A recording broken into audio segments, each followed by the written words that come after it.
part of the important thing to me is that I don't have to.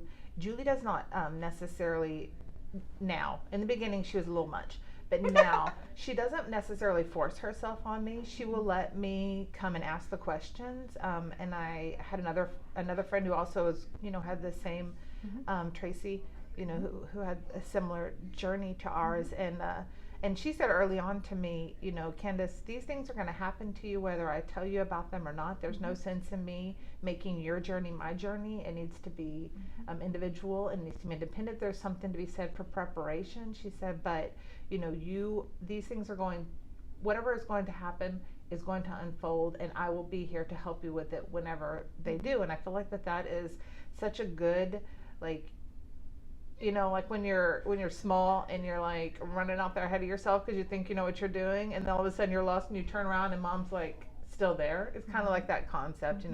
It's these people that have moved that mountain were there, so I could, if I needed to go in there and close the office door and drop shed a tear, or if I needed to have a moment of vulnerability, but still didn't impose their journey on mine. Everybody's journey is different, and I think I tell people that a lot too. Like, you do you, and don't let other people make decisions for you. But also, everyone's journey is different. Everybody does have a different outcome. I can share with you what I did and where I came from, but this still needs to be your pro and con list. This still needs to be your decision. This needs to be how you do it.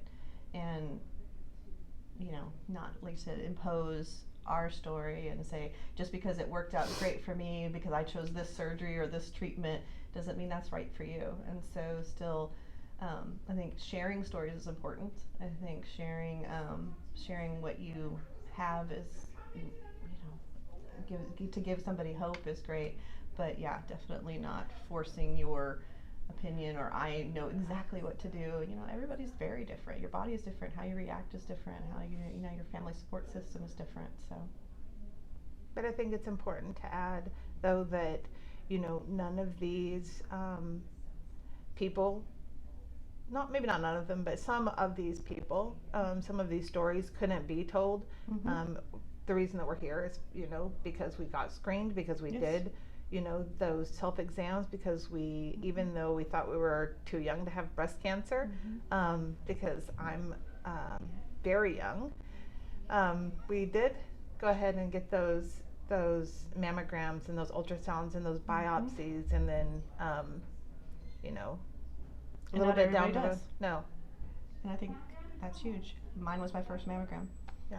Yours was your first mammogram. Mine was my first mammogram, and I wasn't looking for anything. Mine was truly a screening mammogram. You had at least done a self-exam. Yes. And felt something. Yes.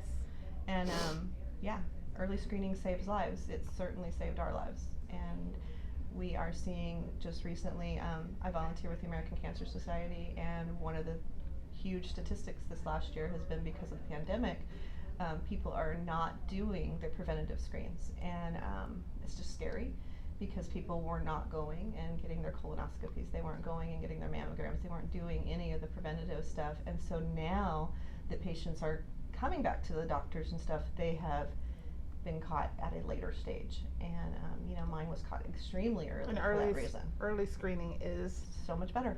The key. And if for no other reason, I have a great new set of boobs now that are so much better than my originals. So if for no other reason, guys, get your screenings for it's not a good reason. That option. It's still it's a good thing. Oh, mine are pretty fabulous too. Right.